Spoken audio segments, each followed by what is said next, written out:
ಸೊಸೆ ನಂಗೆ mango shake ಕುಡಿಬೇಕು ಅನ್ಸ್ತೈತೆ. ಹಾ ಅತ್ತೆಮ್ಮ ಈಗ್ಲೇ ಮಾಡ್ಕೊಂಡ್ ಬರ್ತೀನಿ. ನಾನ್ ನಿಂಗೆ ಹೇಳದ್ನ ಮಾಡಕ್ಕೆ. ಇಲ್ಲ ಅತ್ತೆಮ್ಮ. ನಿಂದೇ ನಡೆಸ್ತೀವಿ ಮನೇಲಿ ಇವಾಗ. ಇಲ್ಲ ಅತ್ತೆಮ್ಮ. ಇವಾಗ ಬಂದಿರೋದು ನೀನ್ ಮನೆಗೆ, ಇವಾಗಿಂದನೇ ಕಬ್ಜಾ ಮಾಡಕ್ ಸ್ಟಾರ್ಟ್ ಮಾಡ್ಬಿಟ್ಟ. ಅಯ್ಯೋ ಇಲ್ಲ ಅತ್ತೆಮ್ಮ. ಹೋಗ್ ಮ್ಯಾಂಗೋ ಶೇಕ್ ಮಾಡ್ಕೊಂಬ ನಂಗೆ. ಇಲ್ಲ ಅತ್ತೆಮ್ಮ ಮಾಡ್ಕೊಂಡ್ ಬರ್ತೀನಿ ಅತ್ತೆಮ್ಮ. ಸೊಸೆ ನೀನ್ ಎಷ್ಟು ಓದಿದ್ಯಾ? ನಾನ್ MBA ಮಾಡಿದೀನಿ ಅತ್ತೆಮ್ಮ. ಬೆಳಗ್ಗೆಯಿಂದ ನಂಗೆ ತಲೆ ನೋತೈತೆ, ಒಂದ್ ಒಳ್ಳೆ ಮಾತ್ರ ಹೇಳು. ಅತ್ತೆಮ್ಮ ನಾನ್ MBA ಮಾಡಿರೋದು MBBS ಅಲ್ಲ. ಗೊತ್ತಿತ್ತು ನಂಗೆ ನಮ್ ಹುಡ್ಗಂಗೆ ಯಾವ್ದೋ ತಪ್ಪು ಹುಡುಗಿ ಜೊತೆ ಮದುವೆ ಮಾಡಿದ್ವಿ ನಾವು ಅಂತ.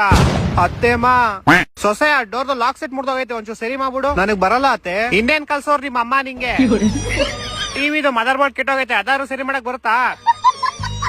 ಮತ್ ಏನ್ ಕಲ್ತ್ಕೊಂಡ್ ಬಂದಿದ್ಯಾ ನಿಮ್ ಮನೆಯಿಂದ ನೀನು? ಹೊಟ್ಟೆ ಎಷ್ಟು ಇವಾಗ ಬಾತ್ರೂಮ್ ಅಲ್ಲಿ ಟೈಲ್ಸ್ ಹಾಕೋ ಬರಲ್ಲ ಅನ್ಬೇಡ್ದ ಮೇಲೆ. ಎಂತ ಸೊಸೆ ತಗೊಂಬಂದಿದ್ವಪ್ಪ ನಾವು. ಒಂದ್ ಮನೆ ಕೆಲ್ಸಾನು ಬರಲ್ಲ ನಿಂಗೆ. ಆದ್ರೆ ಅತ್ತೆ ಎದ್ರು ಮಾತಾಡ್ತೀಯ ನಂಗೆ? ಇದೊಂದ್ ಕಲ್ಸೋರ್ ನಿಮ್ ಮನೇಲಿ ನಿಂಗೆ ಚೆನ್ನಾಗಿ. ಸೊಸೆ ಹಾ ಅತ್ತೆಮ್ಮ. ಕಾಫಿಲ್ ವಿಷ ಹಾಕಿಲ್ಲ ತಾನೆ? ಆಮೇಲೆ ಏನ್ ಮಾತಾಡ್ತೀರಿ ಅತ್ತೆಮ್ಮ? ವಿಷಯ ಎಲ್ಲ ಹಾಕ್ತಿಲ್ಲ ನಾನು. ನಾನ್ ಹಾಕಿದ್ದೆ ನಿಂದಕ್ಕೆ, ಆರು ಸತಿಲ್ಲ ನೀನು.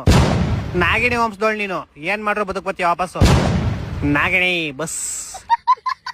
ಸೊಸೆ ನಾನ್ ನೋಡಿದೀನಿ, ನಾನ್ ನಿಂಗೆ ಏನೇ ಬೈದ್ರು ಬೈಸ್ಕಂತೀಯ. ನೀವ್ ದೊಡ್ಡವರು ಅತ್ತೆಮ್ಮ. ಆದ್ರೂ ಮನ್ಸಲ್ಲೆಲ್ಲ ಬೈಕಂತೀಯಲ್ಲ. ಏ ಇಲ್ಲ ಅತ್ತೆಮ್ಮ ಆತರ ಏ ಪರವಾಗಿಲ್ಲ, ನಾನು ನಿನ್ ಫ್ರೆಂಡ್ ತರ ಕೇಳ್ತಾ ಇದೀನಿ. ಹಾ ಮನ್ಸಲ್ ಸ್ವಲ್ಪ ಬೈಕಂತೀನಿ ಅತ್ತೆಮ್ಮ. ಗತ್ತಿತ್ತು ನಂಗೆ.